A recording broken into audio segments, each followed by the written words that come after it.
కూటమి ప్రభుత్వం అత్యవసర సమావేశం ఏర్పాటు చేసుకోవాలేమో అని నాకు అనిపిస్తుంది. ఎందుకంటే ఒక ఎమర్జెన్సీ మీటింగ్ లాంటిది పెట్టుకోవాలేమో వాళ్ళు. ఎందుకంటే ఒక వీడియోని ఎల్లో మీడియానే ఒక వీడియోని వైఎస్ఆర్సీపీ అధినేత జగన్మోహన్ రెడ్డి గారు ఏదైతే దేవరపల్లి పర్యటనకి వెళ్ళారో, పొగాకు రైతులు వాళ్ళ కష్టాలు తెలుసుకోవడానికి వెళ్ళారో, ఆ వెళ్ళిన దాంట్లో ఒక వీడియోని హైలైట్ చేస్తుంది కూటమి ప్రభుత్వం. ఇంతకీ నేను అసలు అది సరిగా చూడాల, ఇప్పటి వరకు వాళ్ళు చెప్పేదాకా నేను చూడాల, వాళ్ళ వీడియోని హైలైట్ చేసేదాకా చూడాల. ఇంతకీ ఆ వీడియోలో ఏముంది?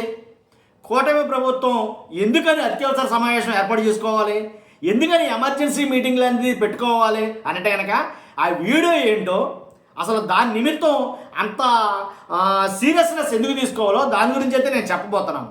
జెన్జీ యువత గురించి మాట్లాడబోతున్నాను. జగన్ పర్యటనలో ఒళ్ళు గగ్గురు పొడిచే ఒక అంశాన్ని నేను మీకు చెప్పబోతున్నాను. కాబట్టి ఖచ్చితంగా మీరు వీడియో ఎండ్ వరకు అయితే చూడండి. ఫస్ట్ రాష్ట్ర ప్రజలందరికీ వాస్తవాలు తెలియాలి కాబట్టి మీ బాధ్యతగా మీరు లైక్ చేయండి. మీరు లైక్ చేస్తే వాస్తవాలు ఏంటో రాష్ట్ర ప్రజలకు తెలుస్తాయి. కొత్తగా మన ఛానల్ చూస్తే పక్కాగా సబ్స్క్రైబ్ చేయండి. మీ అమూల్యమైన అభిప్రాయాన్ని కామెంట్ రూపంలో తెలియజేయండి. ఏంటి అంత ఇంపార్టెన్స్ ఆ వీడియో కంటే కనుక చాలా అసలు జగన్ గారి పర్యటన అంటేనే నేను మీకు చెప్పనవసరంలా. ఆ వచ్చే జనం గురించి తండోలుగా ఏంటి ఎలా అంటే అసలు మామూలుగా అసలు గొప్ప తెప్పల కింద వచ్చి పడిపోతూ ఉంటారు జనం. దాంట్లో ఎలాంటి డౌట్ లేదు, నో డౌట్ ఎట్ ఆల్. కానీ వచ్చిన జనం ఆ జగన్ గారి పర్యటన ఏం పర్యటనది అని అంటే కనుక ఏదైతే పొగాకు రైతులు ఉన్నారో వాళ్ళు పడుతున్న కష్టాలు దానికి గిట్టుబాటు ధరలేక మేము ఆత్మహత్యలు చేసుకోవాల్సి వచ్చిన పరిస్థితి అని జగన్మోహన్ రెడ్డి గారిని అడిగితే రమ్మంటే మీరు వస్తే మాకు న్యాయం జరుగుతుంది, మీరు వస్తే కూటమి ప్రభుత్వం మాకు మంచి చేస్తుంది, మీరు వస్తున్నారని భయంతో మాకు మంచి జరుగుతుందని వాళ్ళు పిలిస్తే జగన్మోహన్ రెడ్డి గారు వెళ్ళడం జరిగింది. జగన్మోహన్ రెడ్డి గారు వెళ్ళే దారి అంతా కూడా ఇసుకేస్తే రాలంతమంది జనం నోటీస్ చేయాలి. నేను కూడా అబ్జర్వ్ చేయాలి. ఎక్కువగా ఆ పర్యటనలో కనిపించింది యువత. అర్థమైందా? ఏదైతే జెన్జీ యువత అన్నారో ఆ జెన్జీ యువత అంతా కూడా జగన్మోహన్ రెడ్డి గారి కూడానే ఉంది ఆ పర్యటనలో. ఆ పర్యటనలోనే కాదు, జగన్మోహన్ రెడ్డి గారు చేసినటువంటి ప్రతి పర్యటనలో జెన్జీ యువత ఎక్కువగా ఉంటుంది అనేది చాలామంది నోటీస్ చేశారు. కొంతమంది రాజకీయ విశ్లేషకులు ఇప్పుడు మాట్లాడుతున్నారు దాన్ని. కాబట్టి చాలామందికి తెలియలేదు. వచ్చిన వాళ్ళంతా కూడా ఏదో జగన్ గారు కూడా వచ్చినటువంటి అభిమానులు, కార్యకర్తలు, లేకపోతే పొగాకు రైతులు అని అనుకున్నారే కానీ ఎక్కువగా మోర్ దెన్ 90% జెన్జీ యువతే జగన్ గారి వెనకాల ఉంది. జెన్జీ యువత ఎప్పుడైతే జగన్ గారి వెనక ఉందో కూటమి ప్రభుత్వానికి డేంజర్ బెల్స్ మోగినట్టే, దాంట్లో ఎలాంటి డౌట్ లేదు. యువత తలుచుకుంటే ప్రభుత్వాలు మారిపోతాయి, యువత తలుచుకుంటే ప్రభుత్వాలు కూలిపోతాయి. అలాంటిది మరో మార్పు కోసం ఈ యువత శ్రీకారం చుట్టిందా అని అంటే కనుక ఏమో నిజమేననిపిస్తుంది. అనిపిస్తుంది. ఖచ్చితంగా ఆ యువత, ఆ జనాన్ని, ఆ జెన్జీ యువతను చూస్తే నిజమేనేమనిపిస్తుంది. అంతమంది ఎలా వచ్చారు, అంతమంది యువత ఎలా గుమిగూడారంటే కనుక ఆశ్చర్యకరమైన విషయమే నిజంగా. ఎందుకంటే వాస్తవ పరిస్థితుల్లోకి వెళ్తే ఆంధ్రప్రదేశ్లో ఏంటి కూటమి ప్రభుత్వం చేసిన హామీలు కావచ్చు, కూటమి ప్రభుత్వం ఇచ్చిన హామీలు కావచ్చు నెరవేర్చకపోవడం వల్ల దాని ద్వారా పెరిగిన వ్యతిరేకతే జెన్జీ యువతని జగన్ గారికి దగ్గర చేశాయేమో అనేది నాకు అనిపించింది. ఎందుకంటే 20 లక్షల మంది నిరుద్యోగులు ఉన్నారు ఆంధ్రప్రదేశ్లో. ఈ 20 లక్షల మందికి 20 లక్షల ఉద్యోగాలు ఇస్తామన్నది కూటమి ప్రభుత్వం. ఇది ఒక హామీ. కానీ వచ్చిన కాడి నుంచి 2 ఏళ్ళు దరిమిలా అవుతున్న సందర్భంలో, పూర్తయిపోయిన సందర్భంలో ఇప్పటి వరకు ఎలాంటి ఉద్యోగాలు ఇవ్వకపోవడం, ఒక్క డిఎస్సి ఏదైతే 16,000 పోస్టులు తప్ప, అది కూడా దాంట్లో విపరీతమైనటువంటి మోసం జరిగింది. ఇది మెగా డిఎస్సి కాదు, దగా డిఎస్సి. చాలా మట్టుకి పోస్టులు అమ్ముకున్నారని, అలాగే చాలామందికి క్వాలిఫై కానోళ్ళు కూడా పోస్టులు ఇచ్చేశారని, వాళ్ళకి కావాల్సిన వాళ్ళకి రకరకాలుగా జరిగిందని చెప్పేసి వైఎస్ఆర్సీపీ నాయకులు ఈ రోజు కూడా ఆరోపణలు చేస్తున్నారు, దీక్షలు చేస్తున్నారు. ఏమని?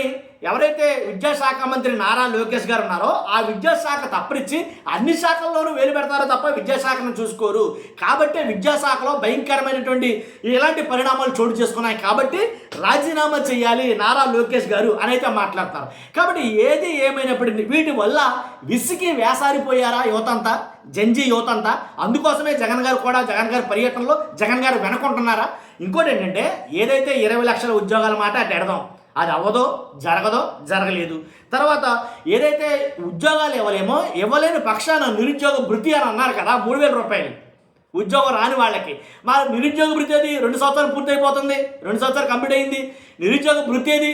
నిరుద్యోగ భృతిలో అంటే నెలకి 3,000 రూపాయలు చొప్పున 20 లక్షల మంది నిరుద్యోగులకి ఎన్ని కోట్లు ఇవ్వాలో, ఎన్ని కోట్లు బాకీ పడ్డదో మీరే లెక్కేసుకోండి. ఇదంతా చూస్తున్నారు వాళ్ళు. డిఎస్సిలో మోసం జరిగింది, నిరుద్యోగ భృతి ఇవ్వట్లేదు, 20 లక్షల ఉద్యోగాలు అన్నారు, అది ఇవ్వట్లేదు. ఎక్కడి దాకా ఎందుకండి, ఏదైతే ఢిల్లీలో నీట్ పరీక్ష లీక్ అయిందన్నారో ఒక్కసారిగా అక్కడ జంజీ యువత రోడ్ల మీదకి వచ్చింది, ప్రభుత్వాన్నే స్తంభించేలా చేసింది. వెంటనే ఆ ధర్మేంద్ర ప్రధాన్ రాజీనామా చేయించింది. ఏంటి దగ్గరుండి వాళ్ళందరికీ అసలు ఎలాగా కాక్రోచ్ అన్న పేరుతోటి మొత్తం గడ్డలాడించారు. అదే యువత ఆంధ్రప్రదేశ్లో అంతే తిరుగుబాటు చేయబోతుందా రానున్న రోజుల్లో? దానికి ఏంటి ఇదే ఒక రకమైనటువంటి సూచనల అనేది కనుక అనిపించింది నిజంగాను. కాబట్టి ఈ జంజీ యువత రానున్న రోజుల్లో డిఎస్సిలో జరిగిన మోసం గురించి కావచ్చు, ఏదైతే ఫీజు రీఎంబర్స్మెంట్ చాలా విద్యా వ్యవస్థలో చాలా ఇంపార్టెంట్ అనే విషయం ఇది. ఈ ఫీజు రీఎంబర్స్మెంట్ కూడా కూటమి ప్రభుత్వం ఇవ్వలేకపోవడం, ఇచ్చిన హామీలన్నీ నెరవేర్చలేకపోవడం, కాబట్టి ఇస్తానన్న ఉద్యోగాలు ఇవ్వకపోవడం, ఇస్తానన్న నిరుద్యోగ భృతి ఇవ్వకపోవడం, వీటన్నిటి మీద వ్యతిరేకం పెరిగిపోయి విరక్తి ఏర్పడి జంజీ యువత జగన్ గారు కూడా ఉంది. ఏదైతే దేవరపల్లి పర్యటన జరిగిందో పర్యటన నిండా మొత్తం వాళ్ళే జంజీ యువతే.